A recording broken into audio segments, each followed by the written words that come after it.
Hi, I'm Shauna, and I'm super excited to show you this new product I just found out about a few hours ago. So my friend Linda was telling me about it, and I thought, oh my gosh, what the heck is this? It sounds like magic. So I looked it up and got real excited because our Michaels had one. So we went and got it. I just got home and I got a lot of cool stuff with it, but this is the machine.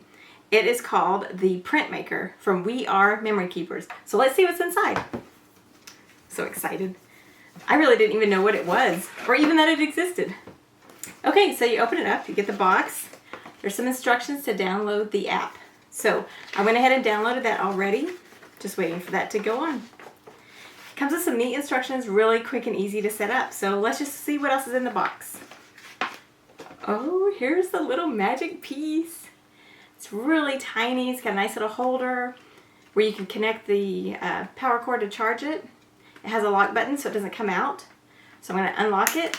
You just spin that around and you get to pull out your nifty little printer.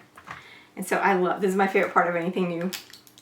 Anytime we get something new, my husband lets me do this. I love peeling this stuff off. I don't know why, it's so super satisfying. Okay, so there's the printer part of it. Let's see what else is in here. Okay, oh, the printer ink. Load that up here in just a second. We have some paper, not sure what this is. Oh, the wipes for blotting and cleaning the print head. Of course, you need to do that. Okay, what else? Oh, this is the wiper handle. That's cool. And the USB cable to charge it. So right now I'm going to pause this and go charge up my nifty little thing. And then after we charge it, we'll install ink. Okay, see you soon.